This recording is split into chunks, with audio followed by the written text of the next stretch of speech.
আসসালামু আলাইকুম। মাংসের রোস্ট তো আমরা সবসময় খেয়ে থাকি। কিন্তু সবজি দিয়ে যে এত সুন্দর রোস্ট তৈরি করা যায় সেটা কি জানতাম? আজকে সেজন্যই একটা ফুলকপি দিয়ে রোস্ট তৈরি করে দেখাবো। আর আশা করছি এই রেসিপিটা আপনাদের কাছে অনেক বেশি ভালো লাগবে। আর আমি খুব সহজভাবেই রেসিপিটি আপনাদের মাঝে শেয়ার করব।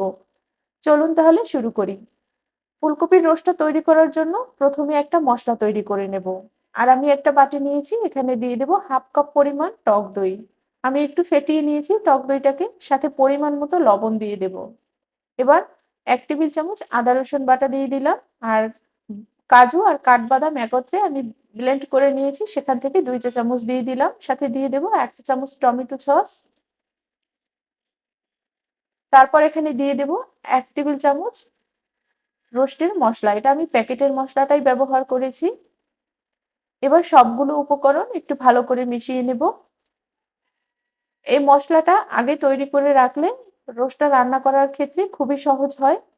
তাই চেষ্টা করবেন এই মসলাটা আগেই তৈরি করে নেওয়ার জন্য। মসলাটা তৈরি হয়ে গেলে এবার সরাসরি আমরা রান্নায় চলে যাব। আর ১ম এ রোস্টটাকে একটু হালকা ফ্রাই করে নিতে হবে। এতে করে খুব ভালো লাগবে রোস্টটা খেতে। এবার কিছুটা তেল দিয়ে দিলাম আর ফুলকপিগুলো এবার দিয়ে দেব। এবার ফুলকপিগুলোকে খুব বেশি একটা ভেজে নিতে হবে না। খুব অল্প আঁচেই আমি ফুলকপিগুলোকে জাস্ট ১-২ মিনিটের মতো একটু ফ্রাই করে নেব। আর এখানে ফুলকপি ফ্রাই করার ক্ষেত্রে কোনো রকমের লবণ বা কিছুই ব্যবহার করবেন না। লবণ ব্যবহার করলে ফুলকপিগুলো কিন্তু এমনিই সবজি অনেক তাড়াতাড়ি সিদ্ধ হয়ে যায়।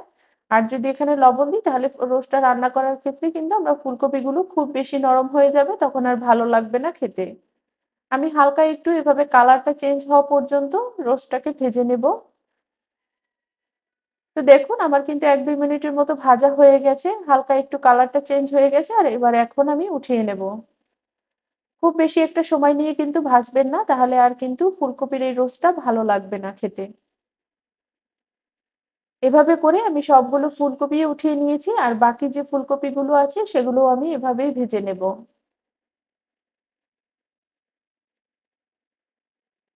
আমরা মাংসের রোস্ট খেতে সবসময় পছন্দ করি, কিন্তু ভিন্ন কিছু ট্রাই করলে কিন্তু সত্যিই অনেক বেশি ভালো লাগে।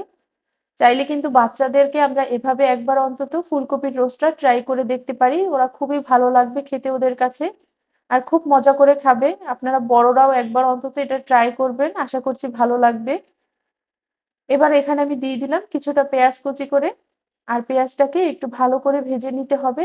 আর কিছুটা পরিমাণ পেঁয়াজ আমি বেরেস্তা করে উঠিয়ে রাখবো। আর পেঁয়াজ ভাজার ক্ষেত্রে একটা টিপস এখানে বলে দিই, যদি আপনারা বেরেস্তা তৈরি করতে চান তাহলে অবশ্যই হাই হিটে পেঁয়াজটাকে বেরেস্তা করবেন। তাহলে কিন্তু বেরেস্তাটা খুব বেশি ভালো হয়। এবার কিছু পরিমাণ উঠিয়ে নিলাম আর সাথে শুকনো কিছু মসলা দিয়ে দিলাম। ২ টুকরা দারুচিনি দিয়ে দিলাম, ৩-৪ টা সাদা এলাচ আর যে মসলাটা তৈরি করে রেখেছিলাম সেই মসলাটা দিয়ে দিলাম। এবার এই মসলাটাকে খুব ভালো করে কষিয়ে নিতে হবে। আর এই মসলাটা কষানোর ক্ষেত্রে একটু সময় নিয়ে যদি কাজটা করেন তাহলে কিন্তু রোস্টটা খেতে অনেক বেশি ভালো লাগে। খুব ভালো করে এই মসলাটাকে কষিয়ে নেব। এতে করে আদা রসুন এর যে একটা গন্ধ থাকবে সেটা কিন্তু আর থাকবে না। তাই একটু সময় নিয়ে এই কাজটা করবেন। দেখুন কত সুন্দরভাবে কিন্তু কষানোটা হয়ে গেছে আর উপরে কিন্তু তেলটা ছেড়ে এসেছে। কিন্তু আমি আরো ভালো করে এটাকে কষিয়ে নেব আর এর কালারটা কিন্তু আরো চেঞ্জ হয়ে যাবে। দেখুন কতটা সুন্দরভাবে কিন্তু একদম মসলা আর তেলটা কিন্তু আলাদা হয়ে গেছে। যখন এরকম পর্যায়ে চলে আসবে, তখন এখানে আগে থেকে ভেজে রাখা ফুলকপিগুলো দিয়ে দেব। আর সাথে দিয়ে দেব ঝালের জন্য ৩-৪ টা কাঁচামরিচ হালকা একটু মুখ ফাটিয়ে দিয়েছি। এতে করে বেশি একটা ঝাল হবে না। মিষ্টি, মিষ্টি একটা ভাব থাকবে ফুলকপিতে। তো খুব ভালো করে একটু মিশিয়ে নেব। মসলাটা যেন খুব ভালো করে ফুলকপির গায়ে লাগতে পারে, তাই সেজন্য একটু ভালো করে এটাকে মিশিয়ে দিতে হবে। আর এভাবে নেড়েচেড়ে একটু মিশিয়ে দেওয়ার পরে এবার এখানে দিয়ে দেব দুধ। আমি কিন্তু কোনো পানি ইউজ করব না এই রোস্টটা রান্নার ক্ষেত্রে। এখানে আমি 1/2 লিটার পরিমাণ দুধ দিয়ে দিলাম। আর এই দুধের মধ্যেই আমি ফুলকপিটাকে রান্না করে নেব। আর এবার দিয়ে দিব ১ চা চামচ চিনি। যেহেতু রোস্ট একটু মিষ্টি ভাব কিন্তু ভালোই লাগে। এবার আবারও খুব ভালো করে একটু মিশিয়ে নেব যেন দুধের সাথে চিনিটা খুব ভালো করে মিশে যায়। আর যখন ফুলকপিটা রান্না হবে তখন যেন খুব ভালোভাবেই সিদ্ধ হতে পারে সেজন্য খুবই ভালো করে একটু মিশিয়ে নেব। মেশানো হয়ে গেলে এবারে চেক করে নেব যে আমার সবকিছু ঠিক আছে কিনা। সবকিছু ঠিক আছে। এবার ঢাকনা দিয়ে আমি ১০ থেকে ১২ মিনিটের মতো রান্না করে নিয়েছি। আর দেখুন কত সহজে কিন্তু রোস্টটা তৈরি হয়ে গেল। আর এটা দেখতে যতটা লোভনীয় তার থেকে কিন্তু খেতে অনেক বেশি সুস্বাদু হয়েছিল।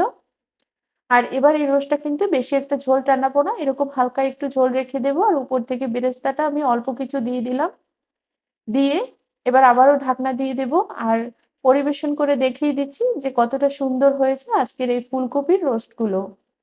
পোলাও, রুটি, পরোটা অথবা নান যেকোনো কিছুর সাথে কিন্তু পরিবেশন করার জন্য একদমই উপযোগী একটি ফুলকপির রোস্ট।